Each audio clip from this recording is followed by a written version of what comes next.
हरि ओम मंडळी. शांताकारं भुजगशयनं पद्मनाभं सुरेशं विश्वाधारं गगनसदृशं मेघवर्णं शुभांगं लक्ष्मीकान्तं कमलनयनं योगिहृद्ध्यानगम्यं वन्दे विष्णुं भवभयहरं सर्वलोकैकनाथं. हरिः ओम. आपला 18वा आणि कळसाध्याय चालू आहे आणि त्यातले काल आपण 56 श्लोक पाहिले. नैष्कर्म्य प्राप्त झाल्यानंतर भगवंताला प्राप्त होण्यात काहीच वेळ लागत नाही. तत्क्षणी भगवत प्राप्ती होते, ब्रह्मपदी प्राप्ती होते, हे आपण काल पाहिलं.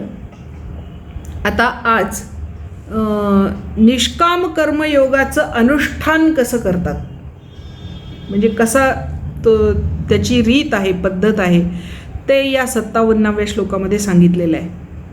बघा काय म्हणतात. चेतसा सर्व कर्माणि मयि संन्यस्य मत्पराः बुद्धियोगम उपाश्रित्य मच्चित्त सततं भव. मच्चित्त सततं भव. चित्त सतत मला अर्पण करून चेतसा सर्व कर्माणि मयि संन्यस्य,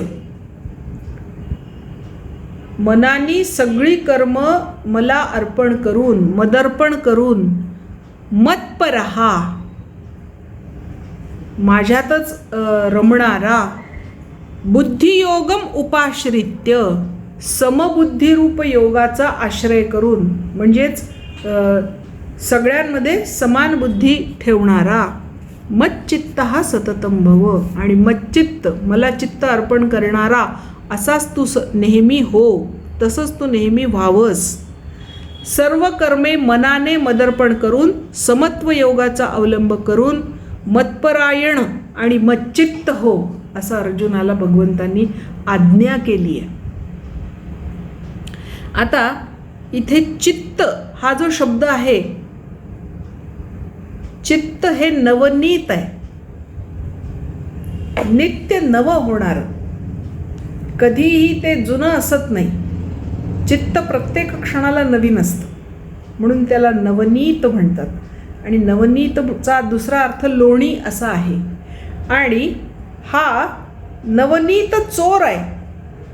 चोर म्हणजे काय? चोरणारा नव्हे, आकर्षून घेणारा.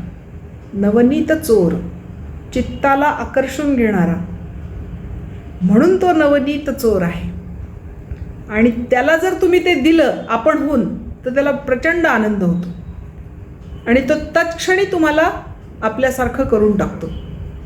म्हणून भगवंताला आपल्याजवळ देण्यासारखं काही असेल तर ते चित्त आहे. बाकी सगळं भगवंताचंच आहे. देह, बुद्धी, अमुक तमुक सगळं भगवंताचं आहे, पण चित्त एक असं आहे की जे आपलं आहे. आणि ते आपण जर भगवंताला आपणहून दिलं तर मग काय प्रश्नच नाही. म्हणून मच्चित्त हो, असं अर्जुनाला त्यांनी आज्ञा केली आहे. त्याच्याबद्दल ज्ञानेश्वर काय म्हणतात बघा. ऐसे नि प्रकृती नाशू जालिया कर्म संन्यासू निफजेल अनायासू सकारणू. असा प्रकृतीचा निराश झाल्यावर समूळ कर्मसन्यास आपोआपच घडतो. बुद्धी अनन्य येणे योगे मज माझी जै रिगे ते चित्त चेत्य त्यागे मातेची भजे. बुद्धी अनन्य भक्तीने माझ्या ठाई रंगून गेली, म्हणजे चित्तसुद्धा स्वतःचा चंचलपणा सोडून देतं. चित्ताचं वृत्ती आहे ना, ती चंचल आहे. आत्ता होतं इथं, गेलं आभाळात, असं ते चित्त त्याचा चंचलपणा सोडून देतं आणि मग परमेश्वरालाच ते भजू लागतं. ऐसे चैत्य जाते सांडिले चित्त माझ्या ठाई जडले ठाके तैसे वहिले सर्वदा करी. म्हणून चित्ताचा चंचलपणा टाकून चित्त माझ्या ठाई निश्चळपणे जडवून तू नित्य साधन करावंस, म्हणजेच मच्चित्त व्हावंस. चेतसा सर्व कर्माणि मयि संन्यस्य मत्पराः. मनानी सगळी कर्म मला अर्पण कर, मत्परायण हो, बुद्धियोगाचा आश्रय कर, म्हणजे समबुद्धीचा आश्रय कर, आणि मच्चित्त सततं भव, असं अर्जुनाला सांगितलेलं आहे. मग पुढे 58 ते 60 या 3 श्लोकांमध्ये भगवत चिंतनाने उद्धार होतो हे सांगितलेलं आहे. म्हणून नामजप आपल्याकडे जो महत्त्वाचा म्हणतात तो याच्यामुळे भगवत चिंतन, त्याच्या लीला, त्याचं चिंतन, त्याचं स्वरूप, त्याचं चिंतन हे सगळं अत्यंत महत्त्वाचं आहे. त्यांनी माणसाचा उद्धार होतो. बघा, मच्चित्त सर्व दुर्गाणी मत्प्रसादात तरिष्यति अथ चेत त्वम अहंकारात न श्रोष्यसी विनंक्षसी. अथ चेत असं जर केलं नाहीस तर अहंकारात न श्रोष्यसी, आणि अहंकारामुळे मी आत्ता जे सांगतो ते ऐकणार नाहीस, ते तू ऐकलं नाहीस तर, म्हणजेच काय, असं तू केलं नाहीस आणि माझं ऐकलं नाहीस तर विनंक्षसी, तुझा नाश होईल, तू नष्ट होशील, तुझा विनाश होईल. म्हणून तसं होऊ नये म्हणून काय कर, मच्चित्त हो, तुझं चित्त मला अर्पण करून टाक. मग काय होईल, सर्व दुर्गाणी मत्प्रसादात तरिष्यसी. दुर्ग म्हणजे संकट, सगळ्या संकटांना तू माझ्या प्रसन्नतेमुळे तरून जाशील, माझ्या कृपेमुळे. प्रसाद म्हणजे कृपा, माझ्या कृपेने तू तरून जाशील, असं 58व्या श्लोकामध्ये भगवंतांनी सांगितलेलं आहे. आता 59वा श्लोक.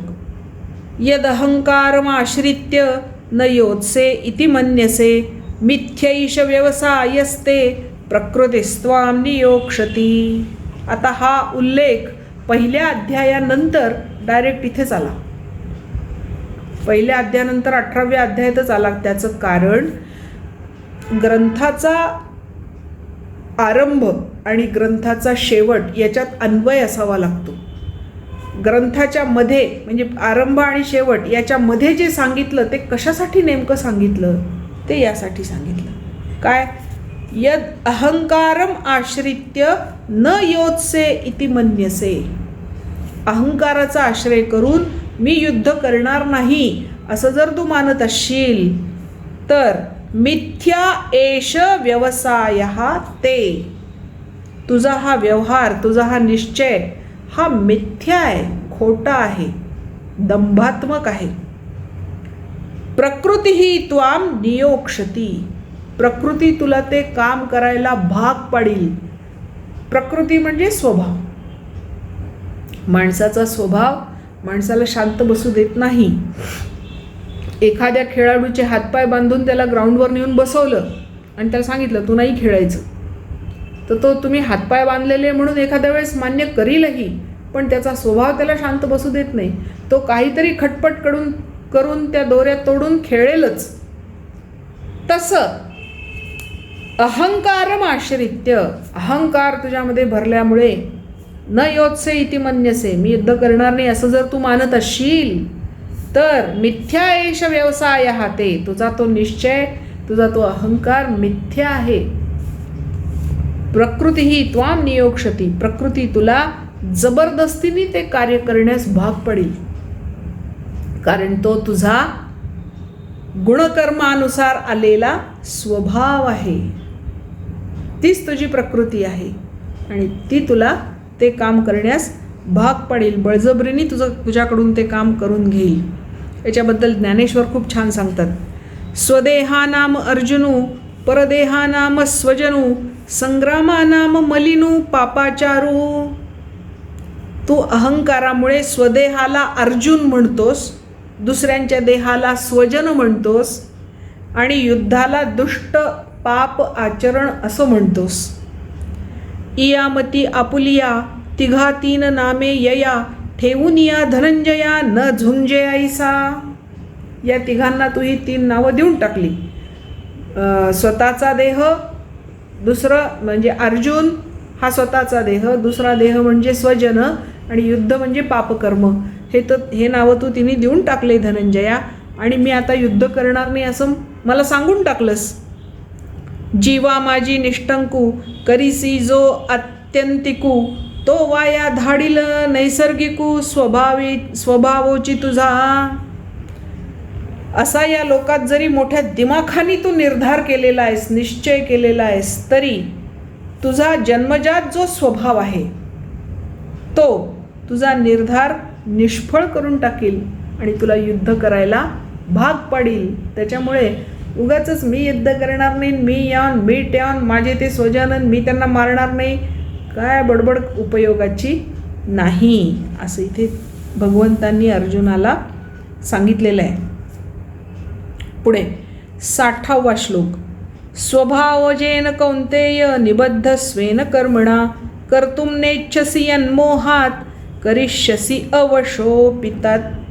स्वभावजेन निबद्धः स्वेन कर्मणा कौंतेय. हे कौंतेया, स्वतःच्या कर्मांमुळे आणि स्वभावामुळे माणूस बांधलेला आहे. गुणकर्म विभागशः, त्रिगुण आणि पूर्वकर्मांची फळं यांनी आणि स्वभावाने माणूस बांधलेला आहे.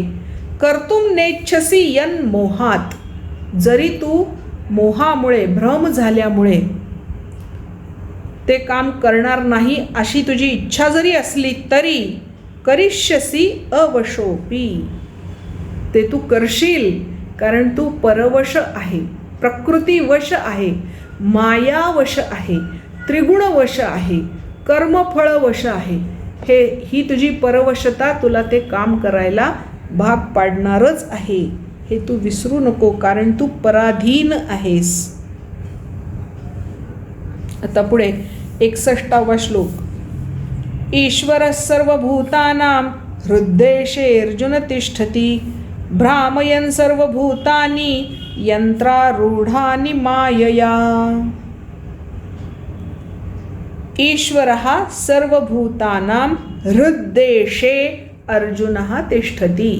ईश्वर सगळ्या प्राणीमात्रांच्या हृदयामध्ये अर्जुन राहतो, हो ना, सर्वांतर्यामी तो आहे. भ्रामयन् सर्वभूतानि यंत्रारूढानि मायया. आणि हे सगळे प्राणीमात्रांचे देह काय आहेत तर शरीररूपी यंत्रावर मायेमुळे फिरत आहेत. जसं यंत्र गोलगोल फिरतं तसं ते पण त्याच्याबरोबर फिरतात. म्हणजेच काय, पुनरपि जननम पुनरपि मरणम पुनरपि जननी जठरे शयनम, हे चक्र त्यांचं त्या यंत्रासारखं फिरतंय. हे तो ईश्वरू सकळ भूतांचा अहंकारू पांघरोनी निरंतरू उल्लसत असे. हा तो हृदयस्थ ईश्वर अहंकाराचा बुरखा पांघरून त्याच्या खाली कार्यरत आहे. स्वमायेचे आडवस्त्र लावणी एकला खेळवी सूत्र बाहेरी नटी छाया विचित्र 84 लक्ष. स्वमायेचे आडवस्त्र, आडवस्त्र म्हणजे पडदा, स्वतःच्या मायेचा पडदा टाकून लावणी एकला खेळवी सूत्र, स्वतःच दोऱ्या बांधतो आणि कळसूत्र बाहुली जशी नाचवतात तसं तो संपूर्ण जगाला नाचवतो. बाहेरी नटी छाया विचित्र 84 लक्षी, त्या पडद्याच्या बाहेर 84 लक्ष योन्यांचं एक नाटक त्यांनी उभं केलेलं आहे. जसा कळसूत्री बाहुल्यांचा खेळ करणारा माणूस, पडद्याच्या मागे त्याचे सूत्र असतात आणि पुढे त्या बाहुल्या नाचत असतात, तसं तो आपल्याला नाचवतोय. तया ब्रह्मादी कीटांता अशेषाही भूतजाता देहाकार योग्यता पावो निदावी. तो ब्रह्मदेव ते कीटक, म्हणजे सृष्टीची निर्मिती करणारा जो ब्रह्मदेव, त्याच्यापासून ते बारीकातल्या बारीक कीटकापर्यंत सर्व भूतमात्रांना त्यांच्या त्यांच्या योग्यतेप्रमाणे तो देह देतो आणि त्यांना इथे काम करायला सोडवून देतो.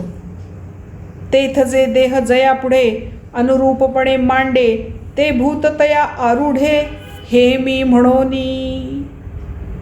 जो देहाकार ज्याच्या पुढे आलेला आहे, ज्याला जो देह प्राप्त झालेला आहे, तो जीव हा देहच मी आहे असं मानतो आणि त्या कळसूत्राप्रमाणे नाचतो.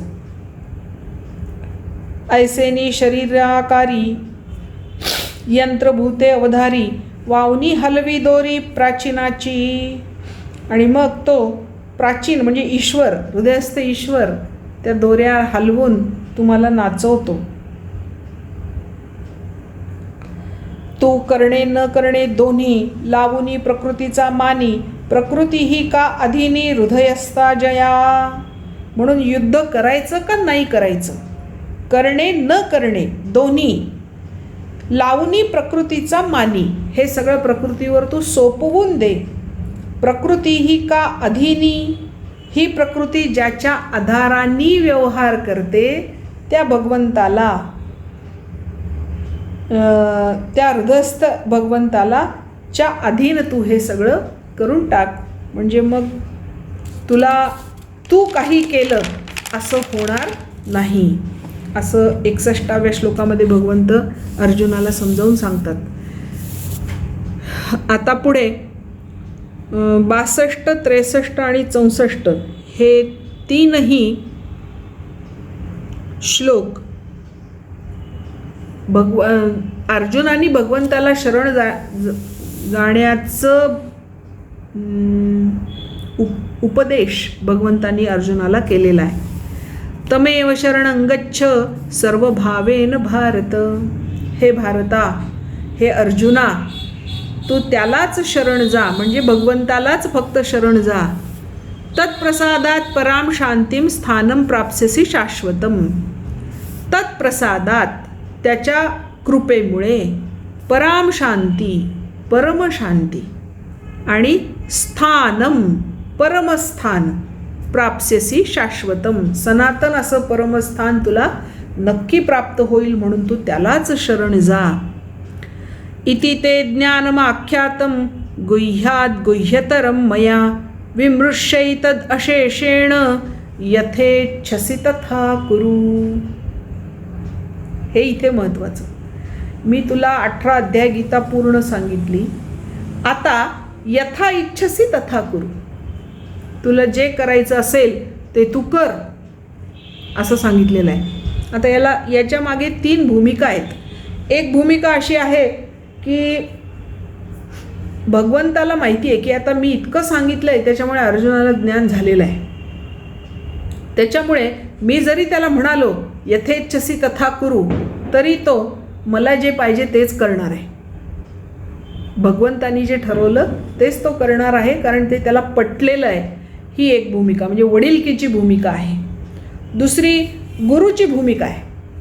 म्हणजे काय, मी ज्ञान तुला निःशेष दिलेलं आहे, ते तू नीट ग्रहण कर आणि त्याप्रमाणे वाग, म्हणजे तुझी इच्छा त्याप्रमाणेच होऊ दे आणि तू तसंच कर. ही एक भूमिका आहे. आणि तिसरी भूमिका आहे सखा म्हणून त्याच्यावर असणारा विश्वास.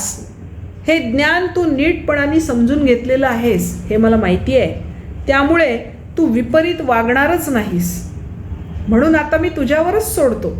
हे सगळं मी तुला सांगितलं. आता युद्ध करायचं की नाही करायचं हे तू ठरव. यथा इच्छसी तथा कुरु असं भगवंत म्हणतात. पण केव्हा, इति ते ज्ञानमाख्यातम, मी तुला आत्ता हे सगळं ज्ञान सांगितलेलं आहे. कसं आहे ते ज्ञान, गुह्यात गुह्यतरम मया, माझ्याकडून तुला ते गुप्तातलं अतिगुप्त असं ज्ञान मी तुला सांगितलेलं आहे. विमृश्य एतत् अशेषेण, त्याचा नीटपणे संपूर्णपणे उत्तम प्रकाराने विचार करून मग यथा इच्छसी तथा कुरु, तुझी जी इच्छा असेल त्याप्रमाणे तू कर. आता याच्याबद्दल ज्ञानेश्वरी काय म्हणते बघा. हे गीता नाम विख्यात, ज्ञान म्हणजे इथे त्या संपूर्ण ज्ञान या शब्दाला ज्ञानेश्वरांनी गीताच म्हटलंय. हे गीता नाम विख्यात सर्व वाङ्मयाचे व्यथित आत्मा जेणे हस्तगत रत्न होय. हे गीता नावाचं सगळ्या वाङ्मयाचं मंथन करून काढलेलं नवनीत आहे, सार आहे. त्यांनी आत्मा नावाचं रत्न माणसाच्या हाती येतं त्या ज्ञानामुळे. या कारणे गा पांडवा आम्ही आपला हा गुह्य ठेवा, तुझं दिधला कणवा. जाकळीले पणे. आम्ही कणव म्हणजे दया, प्रेम, दयायुक्त प्रेमानी आमच्या जवळचा हा सगळा ठेवा तुला दिलाय अर्जुना. तुझ्यासाठी तो उघड केलाय सगळा खजिना. आता तू ययावरी निके हे निर्धारी, निर्धारुनी करी आवडे तैसे. आता तू याचा नीट विचार कर आणि मग तुला जे योग्य वाटेल ते तू कर, असं 63व्या श्लोकात सांगितलं आहे. आणि 64वा श्लोक काय म्हणतात बघा. हे सगळं अर्जुनाला सांगितलं त्यावेळी अर्जुन शांत राहिला. त्याला काय बोलावं ते सुचेना. तो थोडासा गोंधळून पण गेला की मला असं भगवंत का म्हणाले, यथेच्छसी तथा कुरु. आपले मोठे माणसंसुद्धा आपल्याला म्हणतात पहा, हे बघ सांगण्याचं माझं काम आहे, याच्या उपर तुला काय करायचं ते तू कर. मग असंच काही तर बोलला नाही ना मला हा. अशा तो विचारात असताना भगवंतांना वाटलं की मी बोललेलं अजून अर्जुनाच्या कानापर्यंत पोहोचलंय की नाही. आणि ही शंका आल्यामुळे पुन्हा हा 64वा श्लोक भगवंतांनी सांगितला. सर्व गुह्यतमं भूयः शृणु मे परमं वचः, इष्टोऽसि मे दृढमिति ततो वक्ष्यामि ते हितम्. सर्व गुह्यतमं भूयः, हे सगळं अत्यंत गूढ असं ज्ञान, भूयः पुन्हा, शृणु पुन्हा ऐक, मी पुन्हा सांगतो. तळमळ आहे हे ज्ञान तुझ्यापर्यंत पोहोचण्याची, भगवंताची तळमळ आहे, अर्जुनापर्यंत पोहोचलं पाहिजे म्हणून पुन्हा सांगतो, पुन्हा ऐक. शृणु मे परमं वचः, माझं हे परमगुह्ययुक्त बोलणं तू पुन्हा ऐक. कारण काय, इष्टोसी, इष्टः असि मे दृढम, तू मला अत्यंत प्रिय आहेस. कारण तो भक्त आहे ना, भगवंताला भक्त प्रियच असतो, म्हणून तू मला अत्यंत प्रिय आहेस. ततो वक्ष्यामि ते हितम, म्हणून मी आता तुझं कल्याण होईल, हितकारक होईल असं मी बोलतो, ते तू नीटपणाने ऐक, असं भगवंत त्याला म्हणतात. आज आपण इथे थांबू. आपण श्लोक 57 ते 64 पाहिले आज, आणि तेवढे आपण आज म्हणणार आहोत आणि आज इथे थांबणार आहोत. बाकी भाग आपण उद्या बघूया. आपले 57 ते 64 श्लोक आपल्याला म्हणायचे आहेत.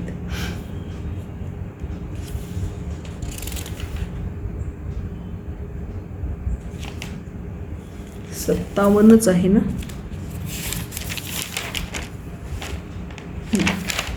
म्हणूया आपण. चेतसा सर्व कर्माणि मयि संन्यस्य मत्परः, चेतसा सर्व कर्माणि मयि संन्यस्य मत्परः, बुद्धियोगमुपाश्रित्य मच्चित्तः सततं भव, मच्चित्तः सततं भव. मच्चित्तः सर्वदुर्गाणि मत्प्रसादात् तरिष्यसि. अथ चेत्त्वमहङ्कारात् न श्रोष्यसि विनङ्क्ष्यसि. यदहङ्कारमाश्रित्य न योत्स्य इति मन्यसे. मिथ्यैष व्यवसायस्ते प्रकृतिस्त्वां नियोक्ष्यति. स्वभावजेन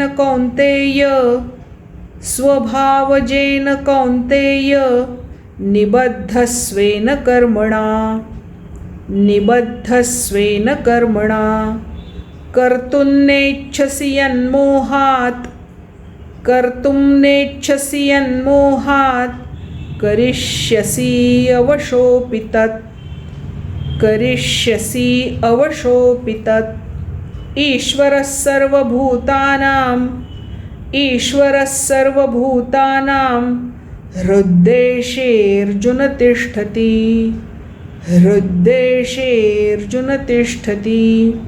भ्रामयन् सर्वभूतानि यन्त्रारूढानि मायया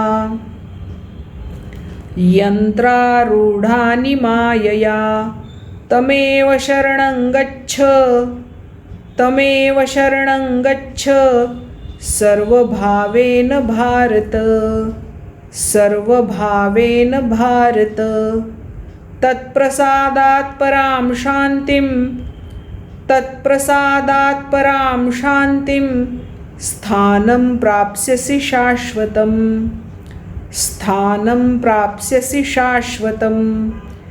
इति ते ज्ञानमाख्यातं गुह्याद् गुह्यतरं मया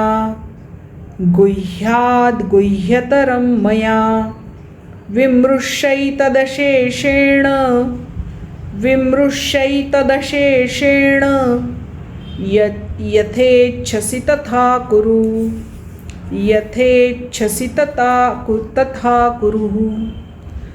सर्वगुह्यतमं भूयः शृणु मे परमं वचः इष्टोऽसि मे दृढमिति ततो वक्ष्यामि ते हितम् हरिः ओम. आज आपण इथे थांबूया. उरलेला भाग आपण उद्या बघू.